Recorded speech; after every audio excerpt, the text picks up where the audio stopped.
Vamos a iniciar nuestra clase en esta noche con oración. En el nombre del Padre, del Hijo, del Espíritu Santo. Amén. Señor Santo, gracias te damos por bendecirnos esta noche y permitir que estemos aquí reunidos como tus hijos alrededor de tu palabra. Reconocemos que somos pecadores, que te hemos ofendido en pensamientos, palabras y obras, pero damos gracias mil por la verdadera paz que nos has dado en Cristo Jesús.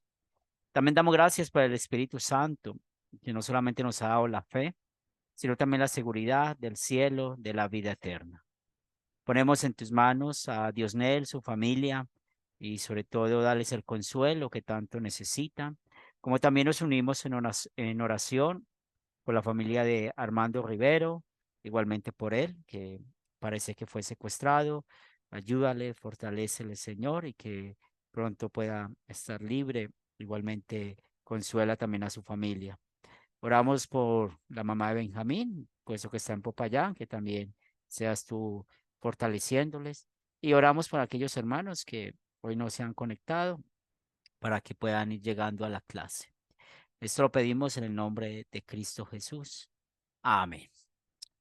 Muy bien, pues antes de la clase tengo pues dos cosas para hablar. Lo primero es que, eh, bueno, ustedes saben que dentro del seminario Wells Internacional, el programa se llama el Ministerio del Evangelio y ustedes ya estudiaron el área de fundamentos. Entonces, al estudiar el área de fundamentos, que todos ustedes pasaron bien el estudio del catecismo, la ley del evangelio, la hermenéutica, la isagogé del Antiguo Testamento y la homilética.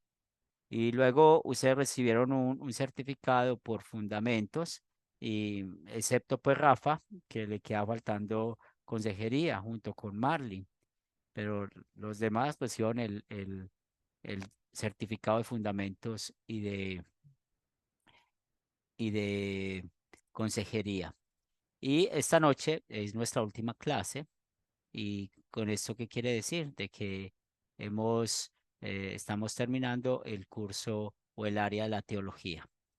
Entonces, ya los que han avanzado ya van a ajustar tres áreas: consejería, teología y fundamentos, excepto Rafa, que luego vamos a ingresar a uno de los grupos para que él pueda estar al día. Y ya ustedes pasarán a la clase de capacitación, al área de capacitación, donde van a estudiar teología pastoral, educación cristiana, evangelismo y Adoremos tres. ¿Por qué Adoremos tres? Porque ustedes en Academia Cristo hicieron Adoremos uno y dos, y ya vamos a estar informándoles cuándo van a empezar esta parte de la capacitación. Entonces, bueno, ahí vamos avanzando paso a paso con el estudio que ustedes han estado pues avanzando. ¿Tienen alguna pregunta, algún comentario hasta acá? Yo, pastor, Sí, Diosnel. mi pregunta es, por ejemplo, ahora, por ejemplo, terminamos la historia de confesiones y de dogmática. Ya estamos, ¿verdad?, en un reconocimiento de área de teología. Así es, así es. Ya ustedes ya Ya. cumplieron Sí, esta área. bueno, Sí. sí. Y ya vamos a ser reconocidos como un certificado de terminamos ser un teólogo. ¿O Sí, falta todavía? sí, les damos el certificado de teología, porque cuando terminamos todo, ¿cierto? Sí. Cuando terminamos todo, incluido pues el área de fundamentos, se les da un certificado de divinidad, así lo llamamos, divinidad. Ah, pero eso debemos que terminar todo, ¿verdad? ¿Y cuánto tiempo iba a llevar otra vez, pastor, Yo creo que un año más a ustedes. todos los cursos o cada área se va a recibir certificado? Por ejemplo, No, ahora el tema de teología.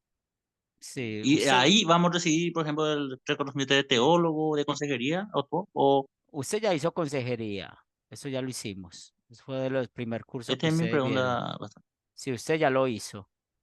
El que queda faltando de consejería de este grupo es Sí. Rafa y Marley. Son los dos que quedan faltando. Bien. Ah, Listo. entonces, ahora yo voy a tener ya entonces en este curso el reconocimiento de certificado de teólogo. Teología, sí. De teología vas a tener ese certificado. Bien. Pastor Henry, ¿y cómo haría yo para el curso de consejería para ponerme al día con el resto de los hermanos? ¿Cómo S- sería? Sí, ya viene un grupo detrás de nosotros. Entonces, cuando vamos a dar ese, vamos a incluirte. Bien. Ah, ok, pastor, Sí, muchas y gracias. claro que vamos a tener en cuenta que no te queden dos materias juntas, ¿cierto? Entonces vamos, y lo tenemos muy presente. Bien, muy bien. Entonces, es lo que les quería informar esta noche, de que ya hoy terminamos el área de la teología y especialmente pues la dogmática. Y cualquier pregunta pues que haya en el camino, pues claro, vamos solucionándola. Muy bien, entonces vamos a meternos a nuestra clase. Damos la bienvenida a Lester y también a Luis. Buenas noches. Buenas noches, saludos, pastor y hermanos. Buenas noches. Todavía está entrando Eduardo y Luis. Muy bien. A Yo creo que ver. estás.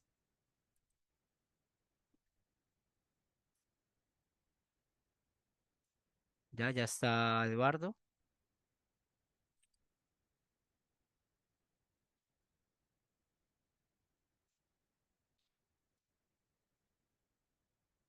Muy bien. Hoy vamos a ver las últimas partes del libro, pues de tal manera amó Dios al mundo. Vamos a ver las últimas tres áreas de ese curso. Vamos a hablar de la escatología, los estados temporales, el matrimonio y la familia. Cuando hablamos de la escatología, que es el estudio de las últimas cosas, esta palabra viene del griego y recuerden que el español, ¿cierto? Es una combinación del griego, del latín y esto es muy importante mantener esta diferencia. Parece que yo no estoy compartiendo la pantalla. Regáleme, aquí sí ya va a compartir. Muy bien, ahí estamos ya con la pantalla.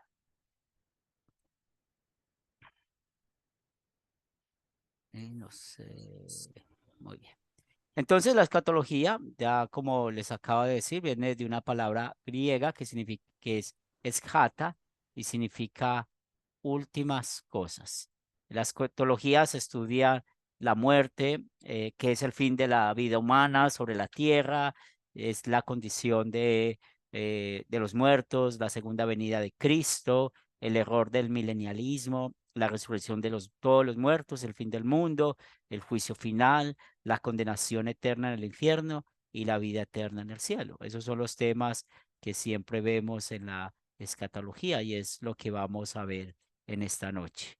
Cuando estamos hablando de la escatología, también es importante recordar que esta materia viene unida a todo lo que hemos estudiado todas estas semanas en cuanto al a la teología, que acuérdense que la teología es el estudio de Dios, el autor de la salvación. Estudiamos la antropología, el estudio del hombre, que es el objeto de la salvación, y la cristología, que es el estudio de Cristo, el mediador de la salvación. Y estábamos terminando el jueves pasado, terminamos la soteriología, el estudio de la adquisición de la salvación, que fue pues un tema largo. Y entrando pues a la escatología, el primer tema, la muerte temporal, la separación del cuerpo y del alma.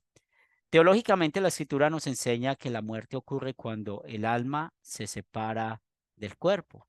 Pero si usted está hablando con un médico, con un biólogo, pues o va a decir algo diferente, porque los médicos ven los órganos del cuerpo como la fuente de vida, pero nosotros no lo vemos así, porque ¿quién fue el que creó la vida? Dios.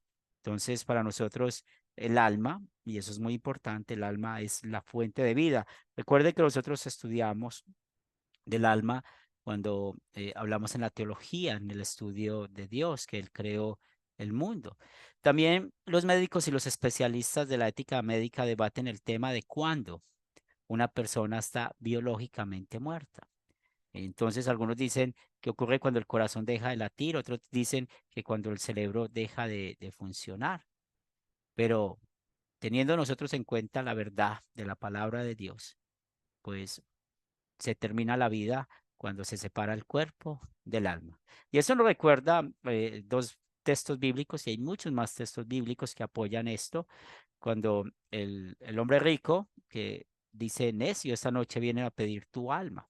Entonces aquí vemos que esta alma está hablando en sentido de, de aquel que da la vida. También recuerden que en la teología hablamos acerca de la dicotomía, que nosotros tenemos cuerpo y alma.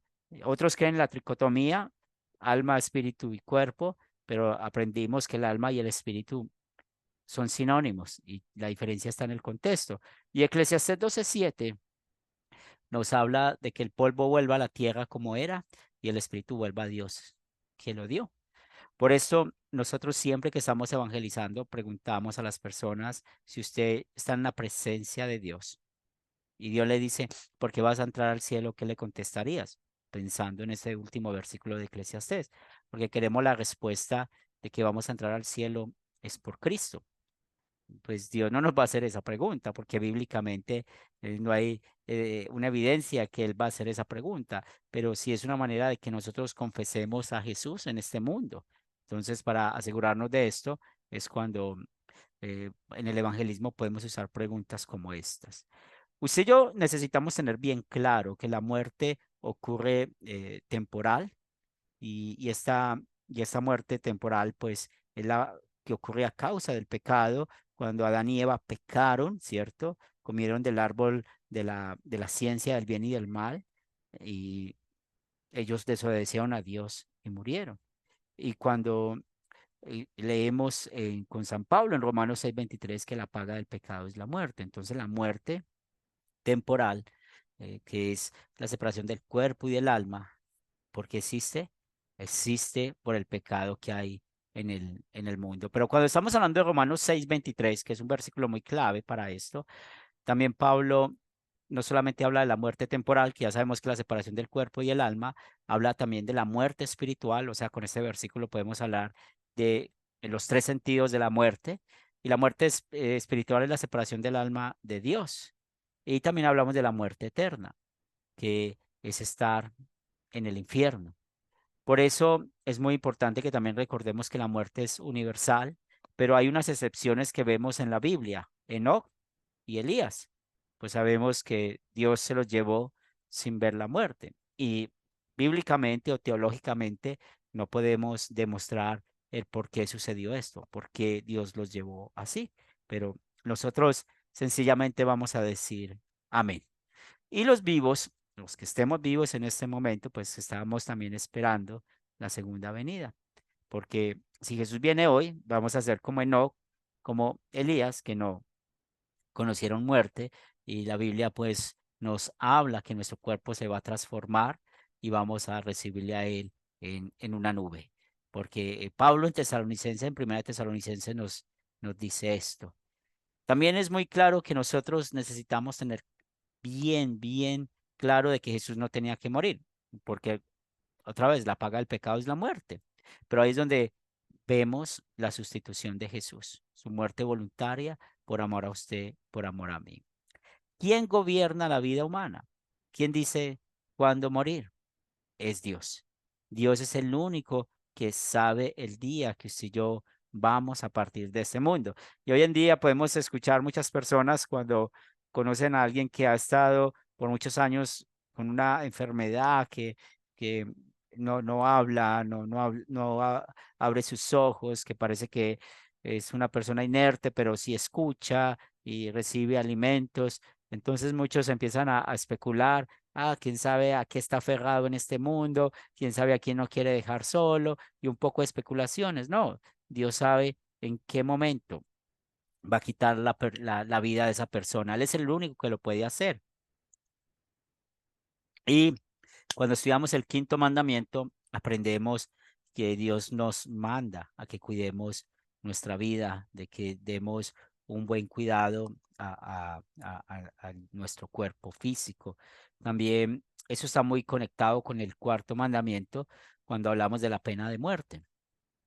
Ya ustedes estudiaron ese tema en el legalismo y hay que tener esto ya pues muy claro, que Dios permite que haya pena de muerte, pero ¿para quién es la pena de muerte? Pues el listado lo vemos, para aquel que hace lo malo, el que se, se va en contra de la sociedad, en contra de Dios, de su palabra, y un gobierno implementa la pena de muerte, no hay, eh, no hay una objeción de parte de Dios. En esto hay muchos cristianos que tienen muchas maneras de hablar de esto, pero usted y yo no podemos decir de que si un gobierno implementa la pena de muerte está pecando. No, por eso han sido puestos por Dios.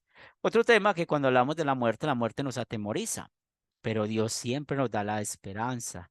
Y cuando habla de esa esperanza, pues pensamos en esa victoria, ¿cierto? Que el aguijón de la muerte fue vencido por Cristo. Y por eso estamos aquí, por eso enseñamos a otros la palabra de Dios. Usted y yo somos usados por Dios nosotros tenemos el trabajo más peligroso de este mundo. ¿Y por qué es el trabajo más peligroso de este mundo? Porque nosotros estamos quitando almas al diablo, poder al diablo, y Dios nos usa como instrumentos suyos para, por medio de la predicación de la ley y el evangelio, muchas personas sean libradas de la muerte eterna. Entonces, cuando usted está predicándole la palabra de Dios a alguien, pues sepa de que estás ayudando a alistar su maleta para estar en la presencia de Dios. Y esto es una gran bendición que tenemos nosotros. También es muy bonito poder animar a las personas cuando están a punto de morir y poder predicarles de la palabra de Dios. Entonces, ya sabemos que hay que tener bien en cuenta cuando estamos hablando de la muerte y sobre todo en Romanos 6:23, hablar de la muerte temporal, separación del cuerpo y el alma, muerte física, también la llamamos así, igual que la muerte temporal. La muerte espiritual es ser incrédulos, en otras palabras, y la muerte eterna es ir al infierno. ¿Qué pasa después de que ocurre la muerte? Y esto me recuerda, usted puede preguntarle a personas que llevan muchos años en una fe, en una congregación y les pregunta si usted muere, ¿a dónde va a ir? Y muchas personas van a decirle, no sabemos. Eso lo dejamos en manos de Dios. Y es una fe muy triste. Y para mí sería muy triste si ustedes también contestaran lo mismo. No, tenemos la seguridad. ¿Qué pasa después de que ocurre la muerte? Pues para usted y para mí hay vida después de la muerte. Pues sabemos muy bien por qué entró la muerte al mundo cuando eh, Jehová Dios le dijo a Adán y Eva, polvo eres y al polvo volverás. Pero también sabemos y lo estudiamos en la teología que el alma es inmortal. Y pensamos en ese hermoso ejemplo del ladrón en la cruz. Hoy estarás conmigo en el paraíso. Entonces, no hay un tiempo de transición, pues muchos creen que vamos a tardarnos un poquito de ir al cielo. No, el momento que el Señor nos llama, se separa el cuerpo del alma y nuestra alma inmediatamente va al cielo. Y tenemos la seguridad de entrar al hogar celestial por los méritos de Cristo. El cuerpo pues pasa por una descomposición que no es nada buena. Pues es sino tal vez ir a ciertos cementerios y ver lo que sucede en lugares como estos. La única excepción de que no tuvo descomposición de su cuerpo es nuestro Señor Jesucristo. Pues el Salmo 16:10 nos dice, el santo que no vio corrupción. Entonces ahí vemos algo milagroso que Dios hizo aún por nuestra redención. Entonces la Biblia le asegura a usted y a mí y a todos los creyentes en Cristo Jesús que vamos a estar en el cielo después de la muerte. Y esos son temas que usted y yo por fe necesitamos tener muy claros. Y que estamos esperando allá cuando Jesús venga por segunda vez. Y vamos a hablar un poquito más adelante acerca de la resurrección. que es otra de las doctrinas fundamentales que encontramos en la Biblia. ¿Qué es el cielo? Entonces, cuando otra vez vemos los contextos bíblicos y estamos leyendo pasajes como Génesis 1:1, ¿cierto? En el principio Dios creó los cielos y la tierra, pues aquí esos cielos se refiere a las regiones más altas. Entonces, comprende el lugar donde vuelan las aves, como vemos en Génesis 1:20. Pero también se refiere a donde Dios puso los cuerpos celestes. Entonces, donde está el sol, las estrellas, la luna. Y el cielo tiene una connotación espacial, que eso la Biblia habla muy bien, pero no se refiere a dónde vive Dios, sino una parte del mundo creado por Dios. Entonces, ¿esto qué conclusión nos saca? Que de acuerdo al contexto, tenemos que saber qué es la palabra cielo, porque no en todos los sentidos está hablando del lugar donde vive Dios. Por eso, cuando hablamos del cielo, tanto el Antiguo como el Nuevo Testamento, podemos ver que también se usa el lugar donde mora Dios. A mí, este libro no presenta esa definición, pero a mí me gusta una definición que una vez escuché de alguien, que es el cielo, es un lugar que no es lugar. ¿Qué quiere decir eso? Que usted y yo podemos tomar un mapa y señalar dónde queda Bolivia, dónde queda Venezuela, dónde queda Nicaragua, dónde queda Paraguay, podemos señalarlo, dónde queda Colombia, pero el cielo no podemos señalar. Es un lugar que sí verdaderamente existe, pero no sabemos dónde está. Es el lugar donde mora Dios. Entonces, ejemplos como en Deuteronomio, Moisés habla acerca de esto, del lugar donde mora Dios. En Segunda de Reyes 2, 1 al 11, vemos el ejemplo de Elías, cuando fue llevado en un torbellino al cielo. Y en Apocalipsis podemos ver también que el apóstol del Apocalipsis 11 está hablando de los dos testigos que fueron muertos por su testimonio, fueron vueltos a la vida y después dice, subieron al cielo en una nube. Entonces, este cielo que habla esos versos es el lugar que mora Dios. Conclusión, cuando hablamos del cielo, pues usted y yo necesitamos tener cuidado, eso es la hermenéutica, dejar que la Biblia se interprete a sí mismo.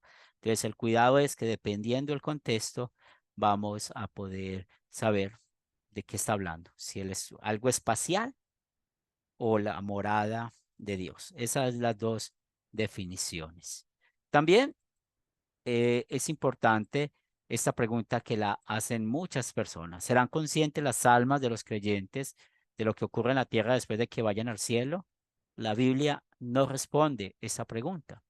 Si los santos en el cielo son conscientes de lo que está ocurriendo en la tierra, sencillamente tenemos que esperar hasta que el Señor lleve nuestra alma al cielo, entonces sabremos la respuesta. Pero también, si nosotros queremos profundizar más en este tema, recordemos que aquí estamos hablando de atributos divinos, omnisciencia, omnipresencia y omnipotencia. Eso lo estudiamos también en la teología. Entonces, cuando yo les menciono las áreas que hemos estudiado, es porque yo quiero que ustedes sepan que cuando estamos hablando de la doctrina bíblica hay que tener todos esos conceptos en nuestra mente. Dios es el único que tiene esos atributos. Entonces, los muertos no tienen esos atributos. Porque si nosotros decimos, sí se dan cuenta, entonces aquellos que creen en María como mediadora van a poder justificar esta respuesta de creer en María como la mediadora, o aquellos que oran a los muertos. Y eso realmente sabemos que todo eso es falsa doctrina. Entonces, si queremos profundizar, pues sí podemos decir, la Biblia no lo dice, pero hay que tener cuidado de no darle a los muertos atributos que son únicamente de Dios. Y es mi opinión personal, pues uno después de estar en el cielo, ¿qué le va a preocupar de lo que está pasando aquí, después de estar en esas fiestas del Cordero, después de estar allá alabando al Dios Trino? Y es algo pues que es muy bonito el poder vivirlo. Usted y yo sabemos que vamos a pasar por dos juicios. El juicio en el momento de la muerte. Entonces, el juicio, ¿cierto? De que vamos a vivir individualmente. Hebreos 9:27 nos dice muy claro que está establecido que los hombres que mueran una sola vez, después viene el juicio. Entonces, usted y yo, cuando lleguemos al tribunal de Dios, nuestra alma llegue al tribunal de Dios, pues tenemos la aseguranza de ser puestos a la derecha por los méritos de Cristo. Por eso la figura tan bonita en la Biblia que nos presenta en la cristología. Acuérdense que en la cristología aprendemos que Él es nuestro redentor, nuestro abogado. Pero también ahí está el juicio de todas las naciones que vemos en San Mateo 25, donde Él va a separar a las ovejas de los corderos y nosotros vamos a estar puestos a la derecha. Venid benditos de mi Padre al reino heredado por nosotros. Vamos a vivir dos juicios. Si nosotros morimos hoy, nuestra alma va al cielo. Ya sabemos que es el primer juicio, según Hebreos 9:27. Y cuando venga Jesús por segunda vez, vamos a estar presentes en el segundo juicio, pero allí va a ser ratificado el por qué estamos en el cielo. Pasa lo contrario con aquellos que van al infierno, porque ya sabemos que los que han rechazado a Cristo, pues van a ir al infierno. Si mueren en ese momento siendo incrédulos, van a ir al infierno. En la resurrección, pues vamos a ver de que cuerpo y alma van a ser condenados en el infierno. Entonces, ellos van a vivir también los dos juicios, pero con una connotación diferente. Van a ratificar Dios su condenación en el infierno. Cristo va a venir para el juicio final y eso es una doctrina que encontramos tanto en el Antiguo como en el Nuevo Testamento. Si usted está estudiando los profetas, si usted está estudiando el Antiguo Testamento y no ves a Cristo, pues hay un serio problema en tu teología, hay un serio problema en tu hermenéutica. Nosotros necesitamos ver siempre cómo los profetas del Antiguo Testamento hablan muy bien acerca también de la venida del Mesías por segunda vez. Por eso celebramos el tiempo del Adviento. En el Adviento, pues estamos recordando la primera venida de Cristo, que vino en silencio y con gran humildad, ¿cierto? Y cuando nosotros en el Adviento hablamos de la primera venida de Cristo, pues está enfocada también en su segunda venida, que Él está todo enfocado en su gran gloria para que todos lo vean. Pues es muy claro lo que nos dice Mateo 24:30 al 31. Entonces aparecerá la señal del Hijo del Hombre en el cielo y entonces lamentarán todas. Mire esta, este adjetivo, todas las tribus de la tierra y verán al Hijo del Hombre sobre las nubes en el cielo con poder y gran gloria, y enviará a sus ángeles con gran voz de trompeta, los juntará a sus escogidos de los cuatro vientos, desde un extremo del cielo al otro. Entonces, Jesús va a venir por segunda vez, y por eso es bonito ser una iglesia confesional, porque por medio de los credos, pues estamos afirmando que creemos estas cosas con el tercer artículo, que es la obra del Espíritu Santo. Bueno, el problema del milenialismo, y ustedes pueden buscar en Academia Cristo, hay un libro, se llama El milenialismo, para que puedan profundizar más. Y esto es una mala aplicación de Apocalipsis capítulo 20. Y el, el término milenio, pues se deriva de un conjunto de dos palabras, ¿cierto? Mile, que significa mil, y anus, que significa años, ¿cierto? Entonces, 1000 años. También viene la palabra griega gilia, que significa 1000. Entonces, ambos términos sostienen que habrá un periodo de 1000 años durante la cual vendrá un tiempo para gran paz y prosperidad sobre la tierra. Y aquí es donde está el error de los milenialistas. Ellos creen que van a haber 1000 años, como lo vemos aquí, donde va a haber paz y prosperidad en el mundo. Y eso viene muy conectado con el evangelio social. Cuando nosotros estamos hablando del milenialismo, pues solamente hay dos movimientos grandes. Unos que son los premilenialistas, creen que Jesús volverá y pondrá en movimiento una edad milenial. Y los otros son los postmilenialistas, que creen que volverá al final de los 1000 años. Y dicen de que antes de que Jesús venga, la iglesia se transformará la sociedad, la guerra, la pobreza, el crimen, la enfermedad serán erradicados. Entonces muestra como si la iglesia tuviera un éxito paralelo, grande al final de ese milenio. Pero todo eso está con la falsa doctrina. Y el tema del milenio no es algo del Nuevo Testamento. El milenio ya había antes del Antiguo Testamento, como muchos judíos estaban esperando un Mesías, un Cristo que los liberara del Imperio Romano. Entonces ya ellos venían con esa idea de ese milenio, de que iba a haber pues el Salvador librándolos de todas estas cosas. Pueden profundizar más en este libro acerca del milenio, pero hay un libro, como se lo recomiendo, de, de Academia Cristo del Milenialismo. Pueden descargarlo, leerlo. Si lo tiene Luis, puede compartirlo en el grupo para que cuando tengan oportunidad lo puedan leer. Creemos en la resurrección de los muertos. La Biblia es muy clara en esto. Si hay una doctrina muy clara en la escritura, es la resurrección. Job, y es uno de los textos muy bonitos que a mí me gusta usar en la Pascua cuando hay oportunidad de predicar. Yo sé que mi Redentor vive y es hermoso, y al fin se levantará sobre el polvo, y después de desecha esta mi piel, en mi carne he de ver a Dios, el cual veré por mí mismo, y mis ojos lo verán, y no otro, aunque mi corazón desfallece dentro de mí. Es hermoso este pasaje del Evangelio. Entonces, palabras claves: desecha la piel, luego en mi carne he de ver a Dios. Entonces, usted y yo nos conocemos físicamente en este mundo, y así mismo nos vamos a conocer en el cielo. Y también, acuérdese cuando murió Lázaro, que Jesús le dice, sí, él va a resucitar, le dijo Marta a Jesús, va a resucitar en el último día. Pablo habla también de la resurrección, y en sus epístolas en Corintios ellos tenían problemas con esta doctrina, pero es una doctrina muy clara. Y si nosotros tenemos problemas con esta doctrina, volvemos al área de la antropología, donde aprendimos de que hay doctrinas fundamentales y no fundamentales. Perdón, eso es del prolegómeno, las doctrinas no fundamentales y fundamentales. Ese tema es del prolegómeno, corrijo ese punto. Entonces, la doctrina fundamental está la resurrección de los muertos. ¿Qué va a pasar con nosotros en el cielo en cuerpo y alma? Pues nuestros cuerpos no serán espíritus, pero va a tener una naturaleza espiritual.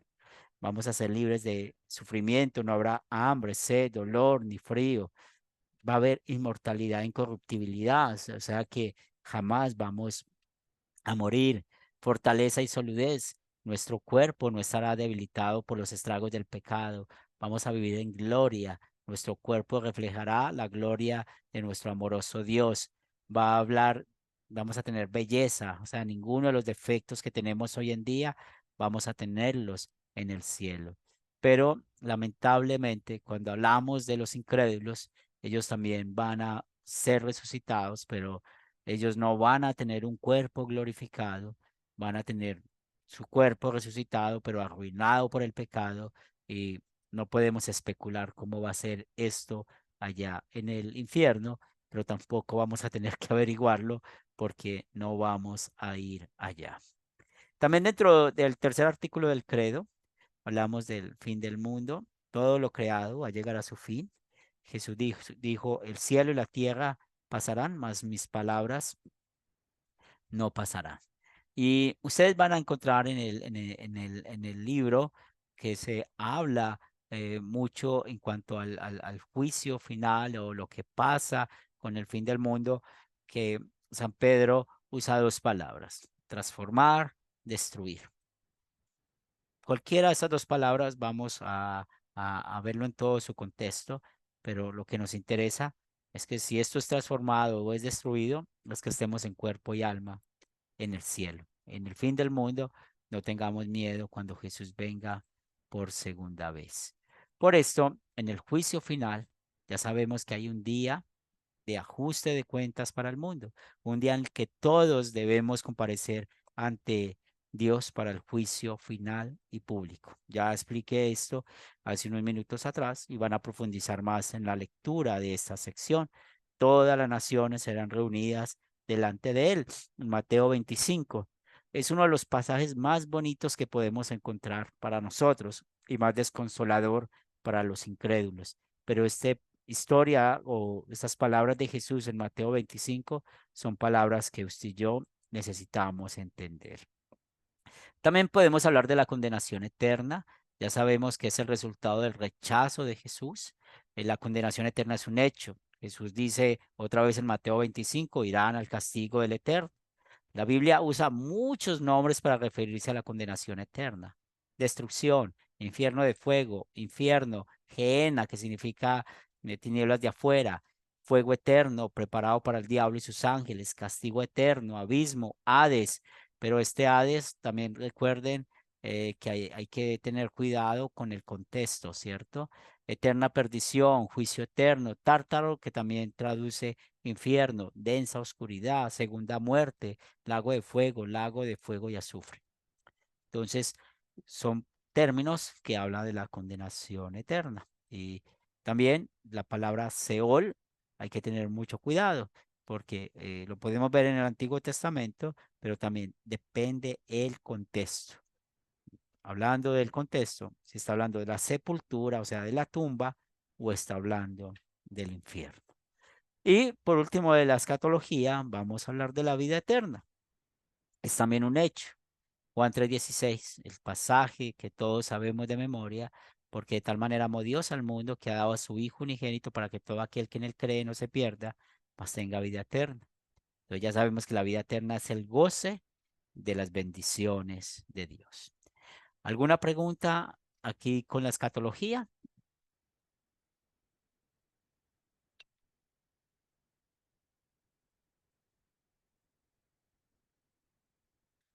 Muy bien, continuamos con la segunda parte, que son los estados temporales. Cuando hablamos de los estados temporales, es el estudio de la iglesia y el estado, el matrimonio y la familia. Cuando nosotros estamos hablando de esos temas, hay muchos escritos de Lutero también, fuera de este libro que estamos estudiando, que habla de la doctrina de los dos reinos. ¿Y qué significa la doctrina de los dos reinos? Que usted y yo pertenecemos a un reino terrenal y al reino de los cielos. Por eso es muy importante que usted y yo sepamos que cuando estamos estudiando estos temas, que hay una cabeza, hay una misión, hay unos medios de operación, y cuando hablamos de la iglesia, la cabeza es Cristo, la misión es ganar almas para Cristo y los medios de operación, ya sabemos que son los medios de gracia.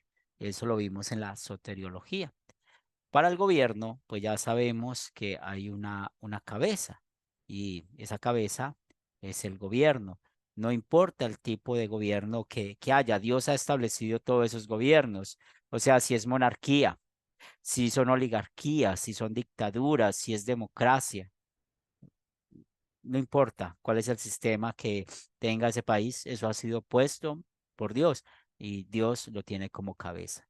Pues la misión del gobierno, y aquí estamos hablando un poco de la aplicación y profundización del cuarto mandamiento, pues es cuidar a lo que Dios creó, cuidar el cuerpo. Y los medios y la operación que ellos usan, pues es la espada o las leyes, o podemos ver cómo ellos tienen la constitución. Y aquí, pues el gobierno usa mucho del conocimiento natural del hombre. Recuerden que cuando hablamos del conocimiento natural, la ley escrita en el corazón del hombre, aprendemos muy bien cómo Dios usa esto para una oportunidad de conocer pues cuál es su voluntad, no la voluntad perfecta, porque por eso necesitamos el conocimiento revelado que lo encontramos en los 10 mandamientos. Ahí vemos cuál es la voluntad de Dios, pero sabemos que es un buen punto de partida en cuanto a esto. Por eso hay que tener mucho cuidado en no confundir el gobierno con la iglesia. Y aquí ustedes van a ver una tabla que es muy sencilla, la van a encontrar ahí también en el libro.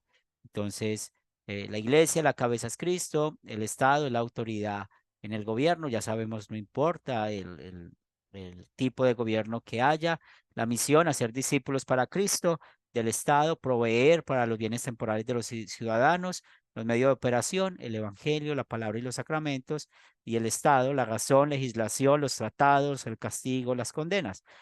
Esto nos lleva a la historia de la iglesia, cuando ya empezaron a conquistar las personas con la espada, y sabemos que es una parte oscura de la iglesia de Roma y hay muchas historias acerca de esto. Y también, pues cuando esto nos inculca,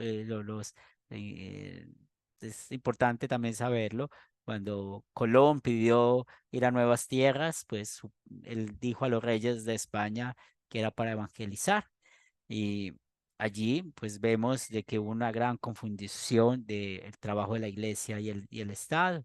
Y bueno, pues hay libros de historia de la iglesia que muestran que los españoles, y eso pasó en todo Latinoamérica, no pasó en algunas partes, en todo Latinoamérica ellos usaban el mismo método, andaban con un horno portátil, un horno que se mantenía encendido con el carbón y andaban también con perros, con animales, y le decían a nuestros antepasados que mire lo que les va a pasar si no volvían si no se volvían de la religión de ellos y tiraban los perros vivos al fuego de ese horno portátil. Entonces muchos llegaron a ser parte de la iglesia de Roma por miedo, por temor. Y ese fue el método que usaron. Y ya sabemos por muchas historias de la iglesia de Roma que usaron también la espada. Asesinaban y hubieron grupos que aparentemente iban guiados o mandados por el Papa para poder llevar gente a la fe. Entonces hay que tener mucho cuidado. También, pues, ¿qué pasa si el Estado interfiere con la iglesia? Hay que cuidarnos de eso. Por eso hay una diferencia. Nosotros nos sometemos al gobierno, las reglas que ponga el gobierno para nuestras iglesias, pues vamos a cumplirlas. Por ejemplo, en Colombia hablan de personería jurídica, la iglesia necesita presentar sus estados financieros al gobierno, la iglesia necesita pues también reconocer legalmente sus ministros. Por eso, cada uno de ustedes, hablando de Bolivia, de Nicaragua, de Paraguay, de Venezuela, pues necesitan conocer bien la constitución de su país para ver cuáles son nuestros deberes y cuáles son nuestros derechos. Y un problema que pasa, creo que es en toda Latinoamérica, ¿qué pasa si la iglesia interfiere en los asuntos del Estado? Pues el ejemplo lo podemos ver lo que pasó con Nicaragua, ¿cierto? Con la iglesia de Roma, que el obispo se puso a pelear con el gobierno. Entonces ahí está usurpando el papel que Dios le dio a las autoridades del gobierno. Y bueno, pues los que somos de Colombia también hemos visto eso y no, creo que eso ha pasado en toda Latinoamérica, pero lo que ha pasado más frecuente y más públicamente es lo que pasó en Nicaragua, que quisieron interferir en los asuntos del Estado. Entonces, vemos que eso es un serio problema. Aquí en Colombia hubo una guerra que se llamó los 1000 días y la iglesia de Roma pues tiene mucho que ver en esa guerra de los 1000 días a favor de los conservadores y en contra de los liberales. Sí, eso es mucha historia y si yo le cuento la historia de Colombia, yo creo que cada uno de ustedes va a contar una historia de su país, cómo ha interferido la iglesia en el gobierno y viceversa, el gobierno en la iglesia. Hay que tener mucho cuidado en estos temas porque, eh, por ejemplo, en el tiempo de Martín Lutero, el gobierno financió la obra del luteranismo y hubo una combinación que fue hasta peligrosa. Por eso Martín Lutero, si usted conoce bien la historia de él, yo no soy muy experto en la historia de Lutero, pero él le echaron la culpa de la muerte de unos campesinos porque habían pues unas protestas y fueron asesinados esos campesinos. Entonces, todo eso fue por esa mezcla que había entre el gobierno y la iglesia. Y hoy en Colombia, por ejemplo, hay partidos políticos como el MIRA, que es una iglesia y esa iglesia tiene congresistas, tienen senadores, tienen alcaldes, tienen pues mucha gente metida en la política, pero se pierde el sentido de esto. Eh, Somos apolíticos. Y nosotros, ¿por qué somos apolíticos? Con eso no quiero decir de que usted no pueda eh, tener un lado de la política. En eso tenemos libertad cristiana. Somos apolíticos en el sentido es que nosotros queremos predicarle al de derecha, al de izquierda, al del centro. Al que piense de manera diferente, hay que predicarles. Por eso la iglesia no se puede meter en política. Por eso nosotros no prestamos los púlpitos para la política. Por eso nosotros no apoyamos a ningún político. Y nunca vamos a recibir dinero de un político o que un político nos ayude para esto. Y si eso quiere decir que se va a cerrar la iglesia, pues se cierra la iglesia, porque el día que usted le abre la puerta a un político en su iglesia, le está abriendo la puerta al diablo también, porque los políticos ya saben que hay corrupción, hay mentira y todo lo que trae detrás de esto, porque usted y yo no podemos ni defender un político, porque si defendemos un político como pasa hoy en día, pues estamos poniendo ese político por encima de Dios. Finalmente, el político tiene que mantener las mismas que hablan los mismos políticos de siempre. El hambre, las drogas, la seguridad, ese es el negocio y eso es en todo el mundo, no es solamente acá, todo el mundo hablan lo mismo, pero nosotros tengamos mucho cuidado con eso. Dios Nel. Sí, Pato Juanchi, quería opinar nomás muy importante lo que mencionaste ahora. Yo soy, mi pueblo natal es de Curuguaty, y mi pueblo era de 30.000 habitantes y apareció en una congregación, centro de adoración y avivamiento, y dijo que su central está en Colombia. Nuestro hermano Benjamín parece mencionó que había en Colombia. ¿Escuchás, pastor? Sí, sí, hay de esto, sí. Sí, sí, apareció ahí congregación y el pastor gastó casi 7 millones de dólares en mi pueblo.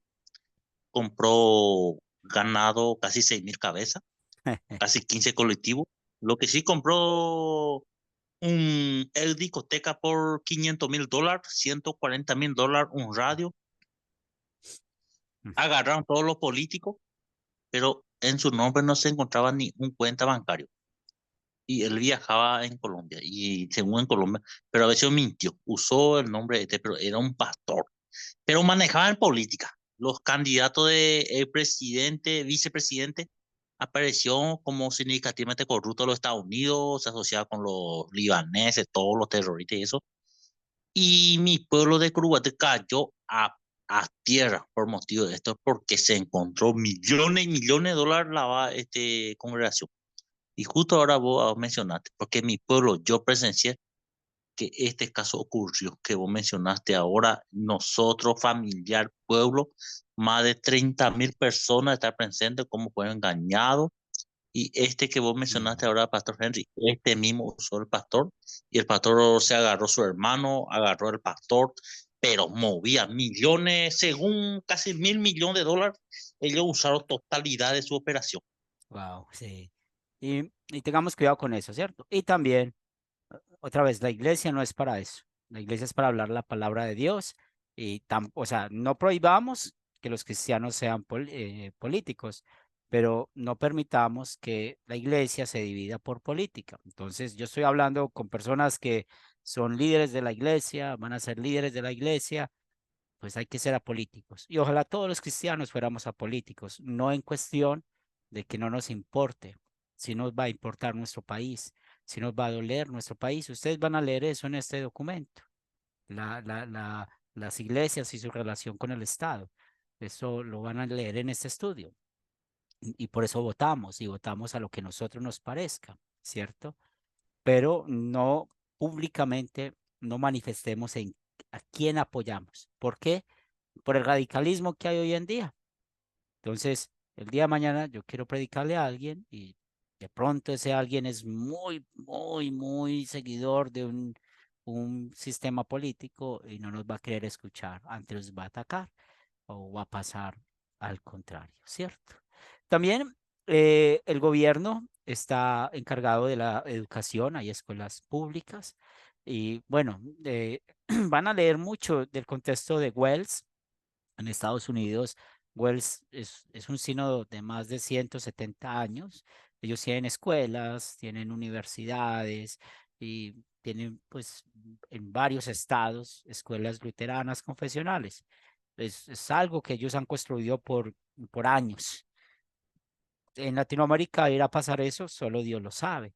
Pero algo que la visión del sínodo, Iglesia Cristo Wells Internacional, no es hacer escuelas. Nosotros estamos es para las almas, para plantar almas. Pero uno nunca sabe lo que va a pasar en el futuro. Alguien de pronto tiene la bendición de abrir una escuela cristiana, pues está bien que lo pueda hacer. Pero el Estado, pues, es responsabilidad de la educación de los ciudadanos.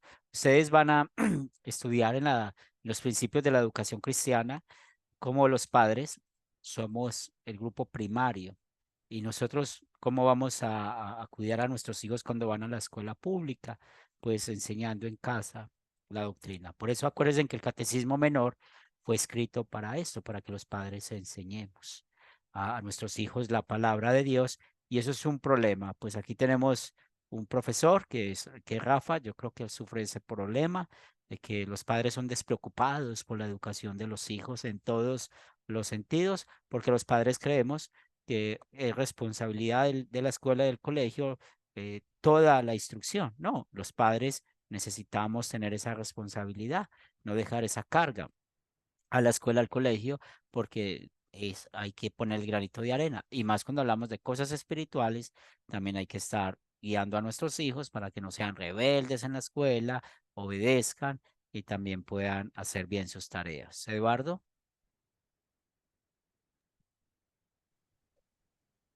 Buenas noches, pastor. Qué tremenda equivocación es confiar en la educación de la escuela, aún más con la perversión que existe hoy en todos los medios educativos, hablando de filosofía, eh, profesoras que son lesbianas, la educación del, de que el homosexualismo es algo normal.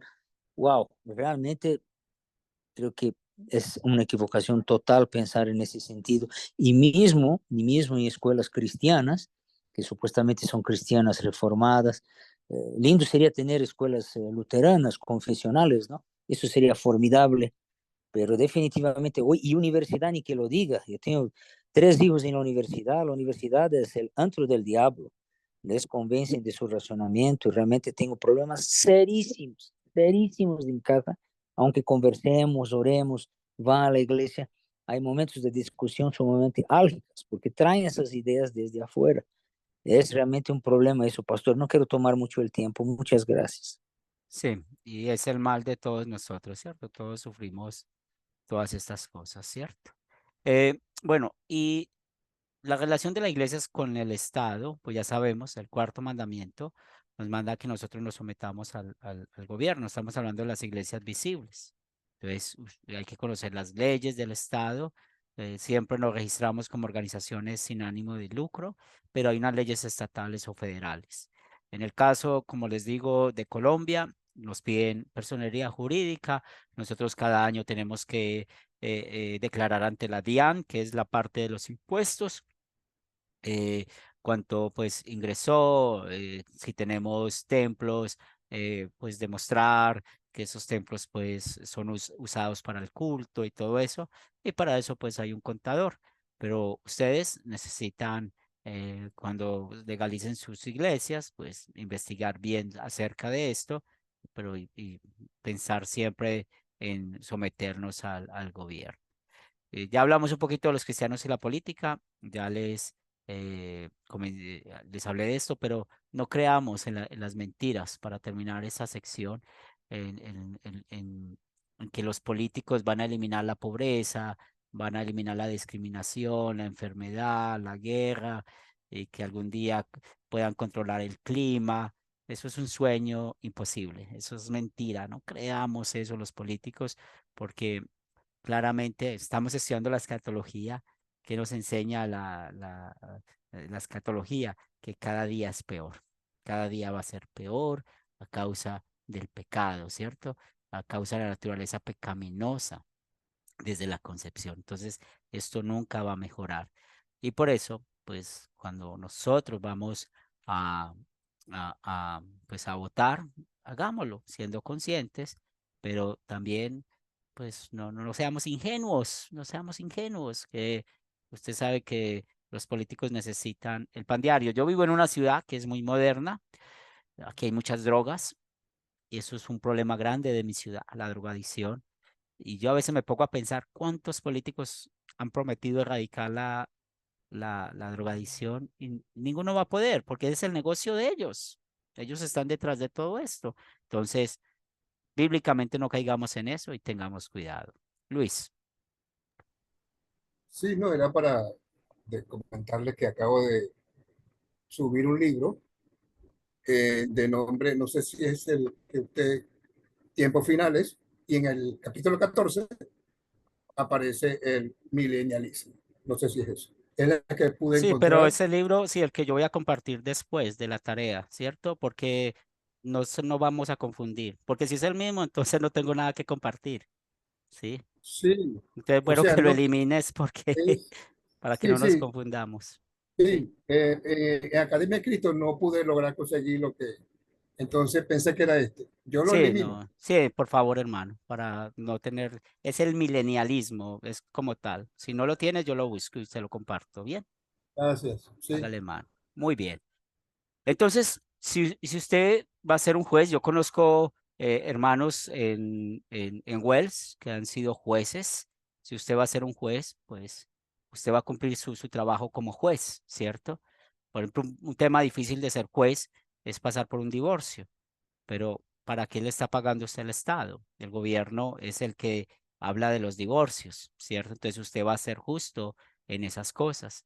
Entonces, si usted se mete a la política, pues ya sabemos que vamos a servir, pero servir en este mundo corrupto hay que tener mucho cuidado. Por eso también es importante, cuando hablamos del gobierno y la religión, pues ya sabemos de que hay propósitos diferentes.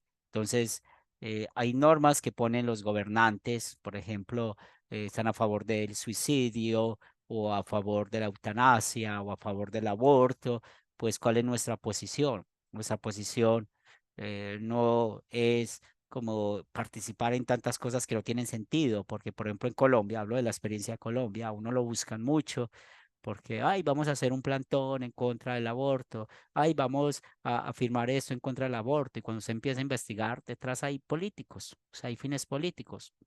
¿Nosotros qué hacemos? Recuerde lo que dice la Biblia, no obedecemos a los hombres, sino que obedecemos a Dios. Benjamín. Bueno, hermano, gracias.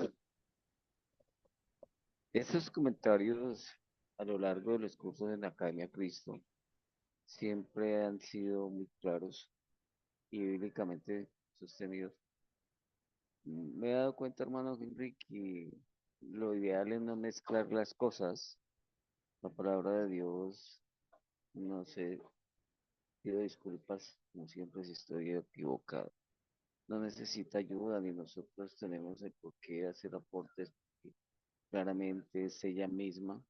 La gran bendición es compartirla, la alegría es el deseo, compartirla en gratitud por la obra de Cristo para nuestra salvación. Entonces, a veces nuestra naturaleza pecaminosa nos hace caer en errores de querer intentar o apoyar, pero el Espíritu Santo obra en nuestro corazón y nos hace caer en cuenta que ese no es el camino Sí, muy bien. para la gloria de Dios. Bien, gracias, hermano. Sí, y eso es el carácter del cristiano. Entonces, es algo que cada uno tiene que definir. Si quiere dedicarle tiempo a la política, está bien, pero tal vez va a tener más problemas cuando quiera predicar la palabra de Dios, porque hoy en día, con esa polarización que hay en el mundo, no es aquí solamente en Colombia, es una polarización que hay en todo el mundo. Muy bien. Y los cristianos y la ciudadanía, pues ya sabemos que nosotros, por la obra del Espíritu Santo, en nuestra vida de santificación, vamos a honrar, amar, obedecer, ¿cierto? Vamos al Señor, vamos a obedecer y amar al prójimo y también pues ser ciudadanos. Romanos 13:5 nos dice que vamos a obedecer al gobierno. Ustedes van a leer cosas muy interesantes en el documento, por ejemplo, que nosotros no hagamos parte de derrocar un gobierno. Para eso están las constituciones, para eso está la votación, ¿cierto? Entonces cuidémonos de esto. Y Martín Lutero también escribió un poco sobre eso, animando de que si un gobierno está mal, pues el cristiano puede tomar la espada y todo eso, pero hay que tener mucho cuidado con eso, ¿cierto? Pues, todo lo que escribió Martín Lutero a veces no es muy bíblico. El hombre era de un temperamento muy fuerte. Entonces van a aprender ahí que cuidado con esto. Dios permitió que hubiera gobiernos de una manera u otra El por qué, pues a veces no lo sabemos, a veces podemos saber el por qué, pero la mejor manera es que nosotros como cristianos, cuando se quiera cambiar un gobierno, pues para eso está la democracia o las votaciones o lo que haya, y ya hay sistemas que hay en algunos países, pero esos gobernantes van a dar cuenta a Dios. Por ejemplo, como en Cuba, que hay un solo hay un solo partido político. O eso han querido hacer en Venezuela, que hay un solo partido político. Entonces siempre va a gobernar los mismos. Pero Dios finalmente a cada gobernante va a llamar y tiene que dar cuentas a Dios por todo lo malo que han hecho. Muy bien, la última sección, vamos a hablar de el matrimonio, la familia. Dios instituyó el matrimonio. Mucha gente dice que el que instituyó el matrimonio fue el Imperio Romano, que ellos fueron los que empezaron a dar esas cartas. No, eso es mentira. Dios en Génesis 2, del 18 al 22, instituyó el matrimonio, ¿cierto? Dejará al hombre a su padre y a su madre y se unirá a la mujer que sacó de la costilla del hombre. Hay tres propósitos del matrimonio y uno de los tres propósitos son la compañía, la vida sexual y la castidad sexual. Cuando hablamos de la castidad sexual, pues después del pecado, pues encontramos que pues fue muy afectado. Por eso hay cosas que dañan el matrimonio. Pero hablando de la compañía, pues hay que recordar el papel del hombre y la mujer. Y cuando ustedes están instruyendo una pareja o están aconsejando una pareja en el matrimonio, pues necesitan empaparse. En Academia Cristo hay un libro que se llama, que es del matrimonio, pero tiene un nombre muy bonito que se llama La fotografía de un matrimonio. Y me gusta mucho ese libro, es muy práctico para cuando puedan leerlo. Hay una buena biblioteca en la Academia Cristo y son libros muy buenos que ustedes pueden estar leyendo para poder aconsejar. Por ejemplo, el control de la natalidad. La Iglesia de Roma prohíbe la natalidad, muchas iglesias reformadas evangélicas prohíben el control de la natalidad, pero la Biblia sí permite que nosotros tengamos control de natalidad. Y hay dos puntos que muestra este estudio. Si usted lee el libro que le estoy recomendando, La fotografía del matrimonio, va a encontrar un poco más de profundidad, pero una de las cosas es que está en Primera de Pedro 3:7, tratar a las esposas como un vaso frágil. Entonces los esposos necesitamos ser comprensivos con las esposas en cuanto a su salud o cuál es la capacidad de cuántos hijos puede ella tener o puede ella tener la paciencia para esto. Entonces, si hay un control de natalidad y sobre todo, pues para eso están los médicos y hay que diferenciar los controles de natalidad, los que son abortivos y los que no son abortivos. Entonces hay que ir al médico y como cristianos preguntar bien cuáles no son abortivos, cuáles podemos usar y también pedir consejería con el pastor o con su consejero espiritual en cuanto a hablar de esto. Por eso es un tema que trae muchas discusiones, pero a la luz de la Biblia es muy claro poder conversarlo.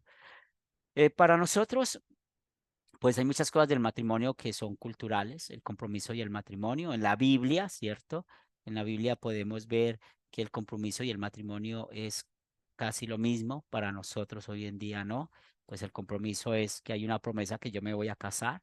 Si hay un compromiso, no podemos tener relaciones sexuales antes del matrimonio, porque la vida sexual está dentro del matrimonio. Y aquí ustedes ven que lo que hace el matrimonio es el consentimiento. Hay que tener cuidado con esto porque muchos creen que lo que hace el matrimonio o lo que cierra el matrimonio es el tema de la vida sexual, no, es el consentimiento. Cuando usted quiere una galleta, usted sencillamente dice, quiero esta galleta y va a poder disfrutar de esa galleta. Lo mismo pasa en el matrimonio. Por eso es una unión libre. Y de hecho, cuando estamos hablando del matrimonio, pues Dios no quiere y también va en contra de la voluntad de Dios de que hayan matrimonios por coerción. Ah, yo me voy a casar porque embaracé la novia. No, eso no es un buen motivo para casarse. Si cometieron fornicación y se van a casar, pues es más diferente decir, yo amo a esta mujer y quiero casarme, eso es el consentimiento, no por un embarazo o porque tienen dinero, o porque el suegro o una familia quiere obligarlos a casarse. No. Por eso aquí vemos un ejemplo del himnario que usamos. Nosotros usamos el himnario culto cristiano, por cuanto Julanito y Julanita han consentido en unirse en el santo matrimonio, ¿cierto? Han consentido, esa es la palabra, por eso es un sí, sin presiones. Entonces, es muy importante que entendamos eso. ¿Qué hace que el matrimonio tenga validez? El consentimiento, el sí libremente. También, pues ya sabemos que el matrimonio es para toda la vida. Dios no quiere que hayan divorcios. El divorcio es un pecado y por eso hay que estar trabajando fuerte en los tres propósitos del matrimonio: compañerismo, vida sexual, los hijos. Es muy importante que nosotros como cristianos seamos ejemplo y consejeros de las familias, de los matrimonios, y sobre todo en este mundo donde estas relaciones de los matrimonios son tan vacías y hay que dedicar mucho tiempo también a hablar en nuestras familias, a nuestros hijos en cuanto a esto. Ya sabemos que en el cielo no van a haber matrimonios. En Mateo 22:30 aprendemos de esto. También, cuando hablamos de la responsabilidad de los esposos, las esposas, los padres y los hijos, pues en Efesios capítulo 5 y 6 es muy bonito lo que podemos leer. Entonces, amad a vuestras mujeres, así como Cristo amó a la iglesia y se entregó a sí mismo por ella, el amor sacrificial. Y el que ama a su mujer ama a su mismo cuerpo. Y aquí hablando del papel del hombre y la mujer. Entonces, el hombre es autoridad, la mujer es ayuda idónea. Van a encontrar una buena lectura en cuanto a esto y también cuando tengan la oportunidad de leer el otro libro que les recomiendo, van a tener un panorama muy amplio de esto. Y una mujer cristiana sabe cómo ser ayuda idónea, que está hablando acerca de en cuanto a su papel como mujer cristiana. Una mujer, las mujeres luteranas confesionales que yo conozco nunca han tenido problemas con este tema del papel del hombre y la mujer. En eso ellos la han entendido cuando hay una buena instrucción. ¿Qué dice la Biblia sobre el divorcio y volverse a casar? Pues Dios quiere que el esposo y la esposa vivan juntos hasta que ponga el fin al matrimonio. Entonces, el Señor no menciona el divorcio como opción para terminar el matrimonio. De hecho, les dice a los que usan el divorcio para terminar el matrimonio: yo aborrezco el divorcio. Entonces, si hay un divorcio, hay un pecado. ¿Cómo vamos a tratar eso? La Biblia nos enseña a usar Mateo 18. Si siempre en el matrimonio, como es de dos, siempre va a haber un culpable y va a haber pues la persona que es afectada. Entonces hay que trabajar con el culpable. En ese caso, el que es culpable, pues que buscamos que se arrepienta. Como el matrimonio depende de dos, pues a veces no se toma la misma decisión. Puede haber perdón, pero la consecuencia del pecado es otra. Entonces, un hombre que cometió adulterio, la esposa puede perdonarlo, pero ya la esposa no confía en él. Entonces dice: no, yo ya no quiero vivir con usted, y consecuencia del pecado de la persona que lo dañó es el divorcio, ¿cierto? Quedarse. Usted, después de divorciarse, usted es libre de volverse a casar, pero espiritualmente, si usted es el culpable de el causal del divorcio, pues mire bien su fruto de arrepentimiento. Porque si usted se vuelve a casar para hacer lo mismo, pues Dios no quiere eso. El matrimonio es un tema muy serio. Cuidado con la unión libre. La unión libre es pecado, porque la unión libre no está mostrando que tiene un consentimiento verdadero y serio de la relación que quiere tener con esa persona. Por eso animamos a que nos casemos, porque es un consentimiento público que hacemos de que el hombre y la mujer van a estar juntos hasta que la muerte los separe. Por eso hay que orar por los matrimonios, hay que cuidar nuestros matrimonios, hay que trabajar duro en los matrimonios con esos tres propósitos: compañía, vida sexual y los hijos. Y para eso Dios puso a la iglesia. Y bueno, eso es un tema también que trae muchos aristos, pero van a poder leer un poco más en el documento que les voy a compartir. Muy bueno, muy bien, hermanos. Pues hoy tardamos 12 minutos más de lo habitual, pero recuerden que al principio les hice una presentación de que ustedes hoy ya terminaron la parte de la teología, terminamos la parte de las confesiones y la historia. y la dogmática conmigo. Ya pronto van a recibir pues noticias cuando nos vamos a hacer una ceremonia para entregar los certificados a ustedes. Yo esta semana ya voy a enviarles a ustedes los comentarios de las tareas que me han enviado. No les he contestado, pero los tengo ahí marcados para checarlos. Y los que están más atrasados, pues voy a dar hasta el 25 de julio el tiempo de mandar todas las tareas. El 25 de julio ya se cierra el curso. Si por algún motivo usted no puede mandar todas las tareas y todo esto, pues bueno, estuvo aquí aprendiendo y todo esto, pero no se va a dar los créditos por esa clase, porque con parte de los créditos depende de cómo usted hace la tarea y como les he dicho, la tarea que hacen, los comentarios que les hago es para que profundicen, vean, vuelvan y analicen, no tienen que volver a enviarme la tarea, porque confiamos de que ustedes van a estar estudiando. Yo también estudio. Este libro, si ustedes algún día van a ver mi computador abierto, ustedes van a ver abierto 3 recursos siempre. La Biblia, el catecismo que usamos y este libro de tal manera amó Dios al mundo. Esos 3 recursos son los que yo mantengo abiertos en mi pantalla, porque es ahí donde siempre estamos sacando y enseñando la doctrina.